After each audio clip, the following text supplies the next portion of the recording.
हे बघा मित्रांनो, माझ्या IT मधले मित्र तिथं ऑफिसमध्ये काम करतायत आणि हे माझे इथं बीचवरचे मित्र मस्तपणे मजा करतायत। आता मित्रांनो आपण आहे सारणा बाटीन बीच वरती। इथं जे जाळं फाटलेलं आहे त्या जाळ्याला शिवायचं काम चालू आहे। या ठिकाणी तुम्हाला कोणीही लोक बघायला भेटणार नाहीत। Welcome back to another blog. मित्रांनो, मी आहे तुमचा मित्र अविनाश आणि तुम्ही बघत आहात तुमचा YouTube चॅनल FT जर्नी। आणि गाडी ऍक्टिवा आपली रेंटनी घेऊन आपण निघालो एका बीचच्या लोकेशनला आणि आपल्याला समजलं की जवळच 7 किलोमीटरच्या डिस्टन्स वरती मडगाव वरून सारणा बाटीन हा बीच आहे आणि हा बीच भरपूर काम आहे, शांत आहे आणि तिथं कोणीही नसतं। तर अशा कोणीही नसलेल्या बीच कडे आपण निघालो।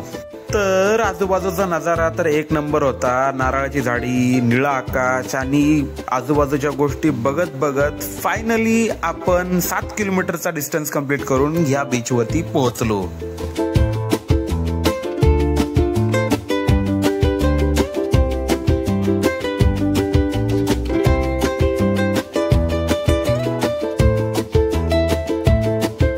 आता मित्रांनो आपण आहे सारणा बाटीन बीच वरती आणि हा बीच मस्त शांत आहे, साऊथ गोव्याची शांती। आणि मागच्या वेळेला खूप वेळेला मी नॉर्थ गोवा फिरलेलो आहे, साऊथ गोवा पण फिरलेलो आहे, पण ह्या वेळेला डिफरंट काइंडचे बीचेस मी एक्सप्लोर करतोय।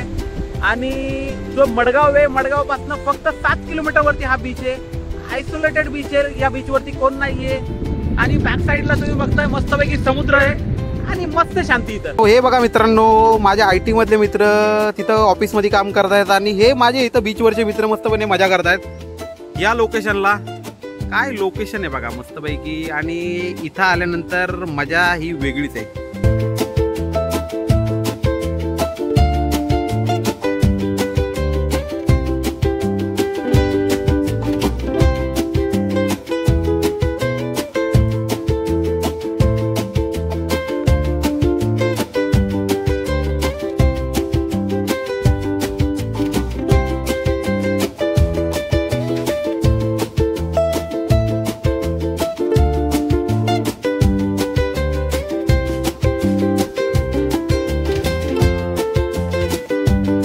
इथं जे जाळं फाटलेलं आहे त्या जाळ्याला शिवायचं काम चालू आहे। आणि उद्या सकाळी ही जी बोट आहेत आणि हे जे नावकरी आहेत हे उद्या ही बोट घेऊन उद्या जाणार आहेत ह्या समुद्रामध्ये।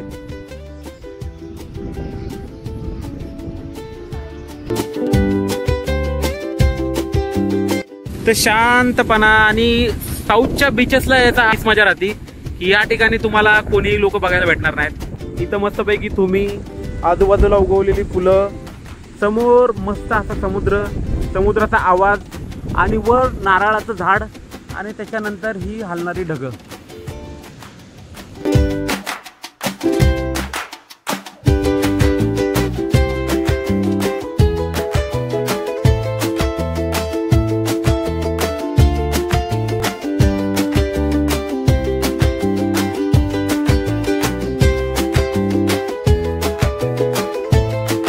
मित्रांनो, त्या पक्षाचा पाय तुटलेला आहे पण तरी पण तो पक्षी हार मानत नाहीये, तो तरी पण उडतोय आपला तुटलेला पाय घेऊन।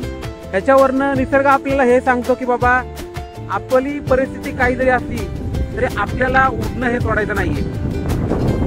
तर मित्रांनो, तुम्हाला हा व्लॉग कसा वाटला हे नक्की मला कमेंट बॉक्समध्ये सांगा। भेटूयात आपल्या नेक्स्ट व्लॉग मध्ये, तोपर्यंत बाय बाय।